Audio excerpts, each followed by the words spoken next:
नमस्कार, मैं हूं विनोद कुमार शुक्ला। अड्डा पर आपका स्वागत है।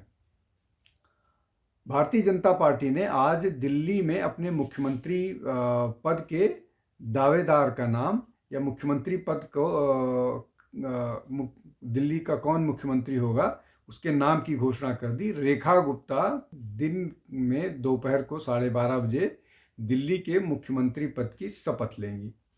चुनाव परिणाम के लगभग 11 दिन बाद भारतीय जनता पार्टी ने रेखा गुप्ता का नाम घोषित किया। प्रधानमंत्री की व्यस्तता और बाकी कार्यक्रमों के कारण निश्चित तौर पर 10-11 दिन का डिले हुआ, लेकिन नाम घोषित किया गया। और जो 4-5 नाम चल रहे थे, प्रवेश वर्मा का नाम, सतीश उपाध्याय का नाम, आशीष सूद का नाम, शिखा का नाम, मनजिंदर सिंह सिरसा का नाम, ये सारे, विजेंद्र गुप्ता का नाम, ये सारे नाम थे। लेकिन रेखा गुप्ता का नाम क्यों घोषित हुआ और उसके मायने क्या हैं, इसको समझने की ज़रूरत है। और क्यों दिल्ली में रेखा गुप्ता के नाम पर मुहर लगी।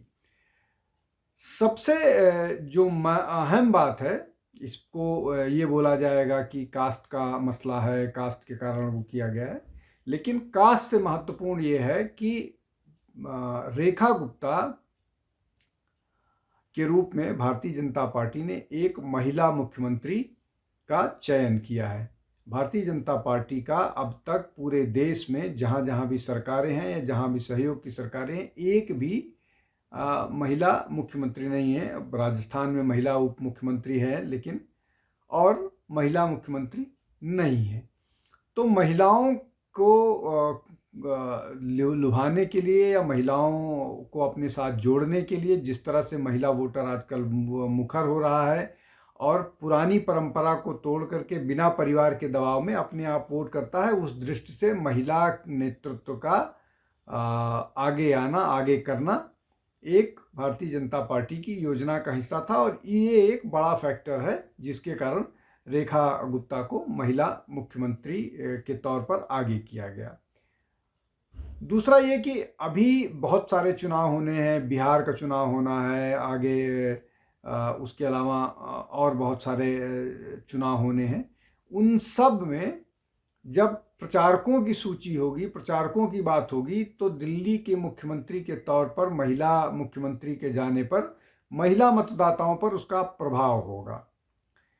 तीसरा जो बड़ा फैक्टर है वो ये है कि चूंकि काउंसिलर रह चुकी हैं, तो उनको दिल्ली की ज़रूरतों की समझ है। दिल्ली को किस तरह के विकास की, किस तरह की योजनाओं की, किस तरह के कार्यक्रमों की ज़रूरत है। तो उस दृष्टि से भी रेखा गुप्ता की उपयोगिता है और इसलिए भी उनको आगे किया गया है। दिल्ली में डेवलपमेंट का काम पिछले 10-11 साल में पूरी तरह से ठप पड़ा हुआ है, चाहे वो सड़कों का काम हो, चाहे अस्पतालों का काम हो, चाहे महिलाओं को लेकर के योजनाएं हैं, चाहे और अन्य योजनाएं हैं, वो सारा का सारा ठप पड़ा है। तो उसमें रेखा गुप्ता की बड़ी भूमिका हो सकती है। इसके अलावा जो बड़ा एक और फैक्टर है कि वो आइडियोलॉजिकली बहुत मजबूत हैं। एबीवीपी के कार्यकर्ता रही हैं, दिल्ली विश्वविद्यालय की प्रेसिडेंट रही हैं, महिला मोर्चा की अध्यक्ष रही हैं, भारतीय जनता पार्टी की प्रदेश की महासचिव रही हैं। तो संगठनात्मक रूप से बहुत मजबूत है, आरएसएस का बैकग्राउंड है। अब इन सब से इतर जो पॉलिटिकल रीजंस हैं उसको भी समझ लेने की जरूरत है। पॉलिटिकल रीजन ये है कि भारतीय जनता पार्टी को ट्रेडिशनल कहा जाता था कि ब्राह्मण बनिया वोटर्स की पार्टी है। ब्राह्मणों को बहुत सारी जगह प्रतिनिधित्व मिला हुआ है, 2 मुख्यमंत्री हैं। चूँकि ब्राह्मण बहुत सारी जगहों पर न्यूमेरिकल स्ट्रांग है, उत्तर प्रदेश में न्यूमेरिकली स्ट्रांग है, छत्तीसगढ़ में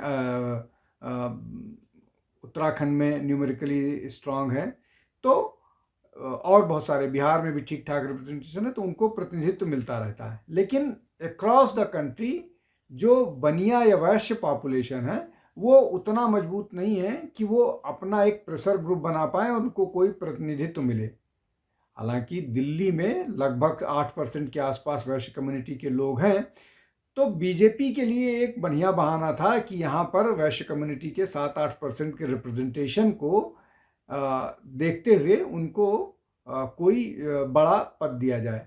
अब चूंकि जो वैश्य समाज है वो भारतीय जनता पार्टी के लिए तन मन धन से काम करता है और बिना किसी उसके या कोई पद का लालच किए हुए लगातार लंबे समय से जनसंघ के जमाने से करता रहा है, लेकिन उस तरह का प्रतिनिधित्व उनको नहीं मिला। तो ये उनको प्रतिनिधित्व देना उस दृष्टि से एक उसका एक हिस्सा हो सकता है। इसके अलावा एक जो सबसे महत्वपूर्ण बात है, ये जो फैक्टर हो सकता है कि कुछ लोगों में, विशेष रूप से युवा मतदाताओं में, जो अरविंद केजरीवाल ने अपनी कम्युनिटी के नाम पर, चूंकि अरविंद केजरीवाल भी वैश्य समाज से आते हैं, तो वो उन्होंने एक बड़े वोटर्स को निश्चित तौर पर अपनी तरफ खींचा था, प्रभावित किया था।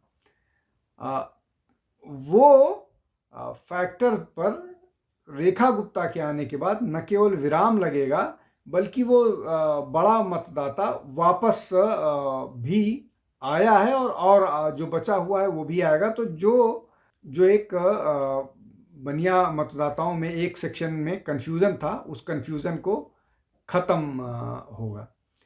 इसके अलावा एक और महत्वपूर्ण बात है, जिस तरह की राजनीति अरविंद केजरीवाल और उनकी आम आदमी पार्टी करती है, और उनके नेता जिस तरह की भाषा का उपयोग किसी भी नेता के खिलाफ करते हैं, या जिस तरह के शब्द या जिस तरह की उनकी स्ट्रैटेजी होती है, उस स्ट्रैटेजी में किसी पुरुष मुख्यमंत्री के होने पर वो जो है वो ज़्यादा जिसको बोलते हैं विकृत रूप ले सकता है या ज़्यादा तीखा हो सकता था। उसको महिला मुख्यमंत्री होने के कारण उस पर लगाम लगी रहेगी, इसलिए कि कोई भी आम आदमी पार्टी का कार्यकर्ता किसी महिला के बारे में अनाप शनाप कमेंट करने से पहले सोचेगा। उसका सबसे बड़ा उदाहरण है रमेश बिधूड़ी का। रमेश बिधूड़ी ने शायद जो कांग्रेस की महासचिव के बारे में इस तरह का कमेंट नहीं किया होता, तो वो चुनाव अपना जीत गए होते। तो ये सबक सबको मिलनी चाहिए और मिलेगी, और इसलिए भी रेखा गुप्ता को आगे किया गया। रेखा गुप्ता का कमिटमेंट पार्टी के लिए, संगठन के लिए हमेशा से बहुत मजबूत रहा है, और इन सब के बीच में जो विकास के लिए, जो डेवलपमेंट के लिए एक भारतीय जनता पार्टी की योजना है, उसमें किसी एक ऐसे नेता का जो कमिटमेंट के साथ टायरलेसली काम करे और यंग हो। 50 साल की रेखा गुप्ता जो हैं, हालांकि पहली बार की एमएलए हैं, लेकिन वो काउंसिलर के रूप में काम कर चुकी हैं। तो इस तरह के नेता के लिहाज से उनका चयन किया जाना बहुत महत्वपूर्ण है, और ये सारे फैक्टर हैं। अब इसके अलावा बहुत सारे चैलेंजेस हैं, जैसे अनुभव की कमी है, अनुभव और दिल्ली में उनके सामने टफ अपोनेंट आम आदमी पार्टी के रूप में है, जो विधानसभा में उनको लगातार फेस करना पड़ेगा। वहाँ पर उनको जो नेता हैं उनके उन नेताओं के बीच में, लेकिन उसके अलावा जो पुराना जो आम आदमी पार्टी के काम है, उन काम को दुरुस्त करना होगा। उस दुरुस्त करने की भी जिम्मेदारी नए नेता के पास होगी, उसको भी देखना पड़ेगा। उसके अलावा संगठन ने जो बातें कही हैं, लोगों में जो प्रॉमिसेस किए हैं बीजेपी के तौर पर, चाहे वो महिलाओं को 2500 रुपये देने का बात हो, चाहे हॉस्पिटल की बात हो, चाहे नॉर्थ ईस्ट दिल्ली कैंपस की बात हो, ईस्ट और वेस्ट दिल्ली कैंपस की बात हो, चाहे नए कॉलेजेस बनाने की बात हो, नए हॉस्पिटल की बात हो, रोड्स की बात हो, उसके अलावा बाकी इंफ्रास्ट्रक्चर की बात हो, झुग्गियों के विकास की बात हो, पानी की बात हो, प्लस जो पुरानी योजनाएं चल रही है उन पुरानी योजनाओं को काम करने की बात हो, फंड्स मैनेज करने की बात हो, ये सारी चीज़ें रहेंगी। इन सब को डील करना पड़ेगा, और इस सब के लिए एलजी के साथ, होम मिनिस्ट्री के साथ तालमेल बिठा करके काम करना होगा। ये जो एक बड़ा चैलेंज होगा, ब्यूरोक्रेसी को दुरुस्त रखना होगा, ये सारी चीज़ें, इन सारी चीज़ों को देखना होगा। तो उन सब को देखा जाए तो अनुभव निश्चित तौर पर पहली बार वो विधायक बन के आई हैं, लेकिन काउंसिलर के तौर पर वो काम कर चुकी हैं। तो ये जो सारा का सारा मामला है, उस मामले को अगर पूरे जो 48 विधायक जीत करके आए हैं, उन सब की दृष्टि से देखा जाए तो ये पॉलिटिकली, एडमिनिस्ट्रेटिवली और बाकी जो भारतीय जनता पार्टी का अपना जो एक प्राग्मेटिक अप्रोच है, उस दृष्टि से अगर देखा जाए तो रेखा गुप्ता एक बेहतर डिसीजन है, लेकिन डिलीवरी सबसे बड़ी बात है, इसलिए कि बहुत सारी प्रॉमिसेस हैं जो जिसमें 2500 की जो राशि ट्रांसफ़र होनी है, मार्च से शुरू होनी है, वहाँ से लेकर के, और सड़कें, फ्लाईओवर, पानी का इंफ्रास्ट्रक्चर, ये सारे के सारे चीज़ों को विकास करना, प्लस अपने अपोनेंट से डील करना, ये बहुत सारे चैलेंजेस हैं। जमुना की सफाई एक बड़ा प्रॉमिस है जिसको भारतीय जनता पार्टी ने शुरू किया है, और उस पर काम शुरू हो गया है सरकार बनने से पहले एलजी के उसमें।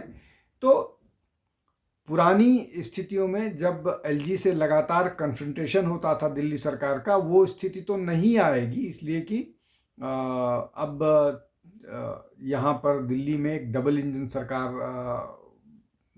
जो भारतीय जनता पार्टी कहती है वो बन के आ गई है। लेकिन ये जो डबल इंजन की सरकार आ गई है, लेकिन उसको डिलीवरी करना निश्चित तौर पर चैलेंज होगा, इसलिए कि जो अर्थव्यवस्था है वो दिल्ली की पिछले 10 साल में बिगड़ गई है, और इस बात का सबको एहसास है। जिस तरह से दिल्ली की सरकार लगातार फंड की डिमांड करती रही है और फ्रीबीज को लेकर के प्रश्न उठता है, उस सब पर तालमेल करना नई सरकार के लिए बड़ी चुनौती होगी, इसलिए कि रेवेन्यू जनरेट करना भी एक बड़ी जिम्मेदारी है। दिल्ली सरकार कितना रेवेन्यू जनरेट कर पाती है, भ्रष्टाचार के बहुत सारे मामले हैं, कहाँ पे लीकेजेस हैं, उन लीकेजेस को ब्लॉक करना, उन लीकेजेस को बंद करना, जिससे फंड को बचाया जा सके, ये सब बड़े चैलेंजेस होंगे। और मुझे लगता है कि भारतीय जनता पार्टी ने अगर निर्णय लिया है तो सोच समझ के निर्णय लिया होगा उस दृष्टि से भी। लेकिन पॉलिटिकली ये डिसीजन जो है वो भारतीय जनता पार्टी के लिए बहुत ही जो महत्वपूर्ण है और बहुत फ्रूटफुल हो सकता है, इसलिए कि महिला मुख्यमंत्री ये शपथ ग्रहण के बाद दिल्ली की भारत की दूसरी मुख्यमंत्री होंगी। ममता बनर्जी पश्चिम बंगाल में एकमात्र महिला मुख्यमंत्री देश में है, और रेखा गुप्ता के रूप में ये दूसरी मुख्यमंत्री रही। हालांकि इसके पहले दिल्ली में शीला दीक्षित, उसके बाद सुषमा स्वराज, और उसके बाद अभी जो मुख्यमंत्री जिन्होंने केयर टेकर हैं वो आतिशी मरलेना जी, वो भी महिला मुख्यमंत्री हैं। तो एक बड़ा चैलेंज है रेखा गुप्ता के सामने, जो उनको दिल्ली के लोगों को डिलीवर करके देना होगा। आज के लिए बस इतना ही। बहुत बहुत धन्यवाद। नमस्कार।